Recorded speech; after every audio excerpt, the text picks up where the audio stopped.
Steve, thanks for being with us. I appreciate you joining us on this Wednesday. I want to ask you a little bit more about Bobby Miller. Highly anticipated debut, top pitching prospect in the Dodgers organization, number 19 overall. When he got out there, not just because of the painted on baseball pants, but he looked a lot like Walker Buehler to me. What did you see?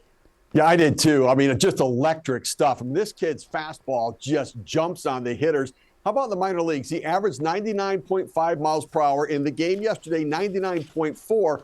That's the highest average fastball of any pitcher in the minor leagues or the major leagues this year. And so just explosive stuff. He can overpower good hitters, and his breaking stuff is nasty. He's got outstanding bite on it, and I love the competitiveness. He said after the game that he had a poker face because he was really nervous going out there. He looked calm, and after that fifth inning, he gave out a roar. I love the competitiveness he brought, and he dominated in this game, and the offense stepped up and delivered behind him as well.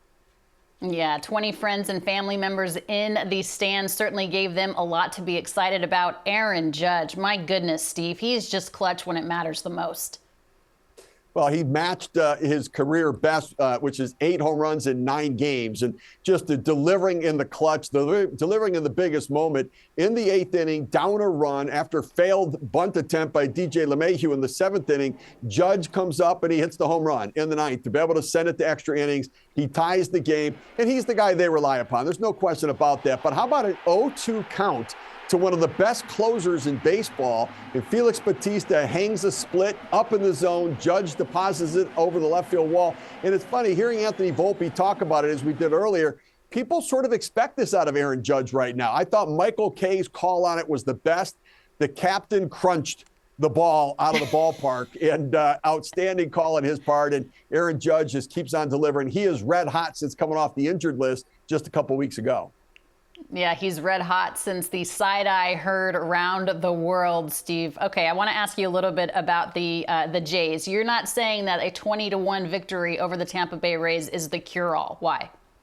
No, they had lost 5 in a row. They had lost 9 of 13. They've been playing really sloppy baseball. A lot of mental errors, a lot of physical errors. Even the manager, John Snyder, made a mental error, not remembering that his pitching coach, Pete Walker, had gone to the mound to visit Alek Manoah earlier in the week. And so they did erupt yesterday, and what they did is they took advantage of some of the mistakes by the Rays. Now, the 20-1 doesn't show all of that, but they had an error early. Isaac Paredes made an error at third base. They had a couple wild pitches by Birdie, and they ended up taking advantage of that and tacking on.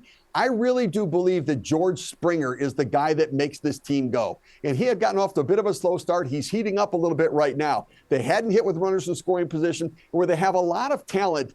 The team's been disconnected. The at-bats don't connect with one another. You watch the Dodgers, you watch the Braves, everything connects. For the Blue Jays, it hadn't been that way. So it was a good game, but it's only a game, right? In order to turn things around, you've got to have 2 dots at least to connect. They need to take yesterday's momentum, turn it into win today, start to play better baseball. They had a lot of energy on the bases. And so, sure, it's a good win, but they need to be more consistent to live up to the talent on this roster. Yeah, you're saying it starts at the top with George Springer, 4 for 5 yesterday, just a double short of the cycle. Steve, if you didn't know who Christopher Morel was before this past week, you certainly do now. Homered in 5 straight games. He's homered in 9 of the 12 games since his call-up.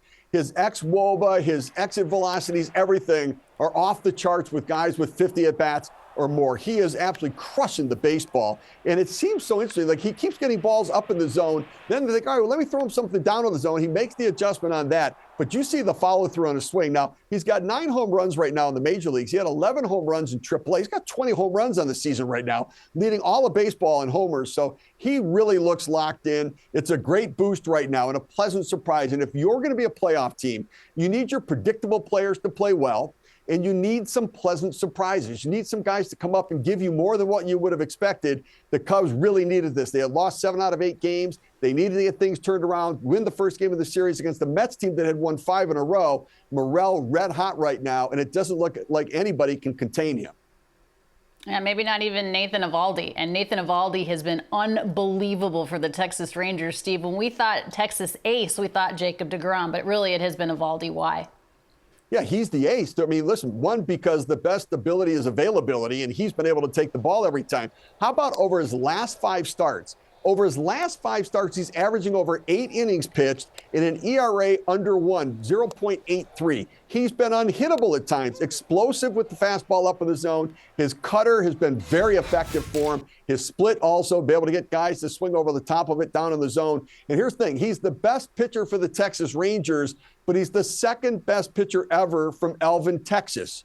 He's from the same hometown as Nolan Ryan. Nolan Ryan, obviously, former Ranger as well, but Eovaldi really pitching like Nolan Ryan right now. And he even acknowledges this is the best run of success he's ever been on. Eovaldi is so locked in and leading a pitching staff now. And it's not just what he does on his day. When you go 8 innings per start, you protect the bullpen and you make your pitching staff better for the rest of the week. He's been a key to their success this year. Yeah, Steve, you mentioned it. Over the last 5 starts, he's gone 8 innings with an ERA average below 1. It's always great to see you. We appreciate your information, Steve. Have a great day. Thanks, Alana.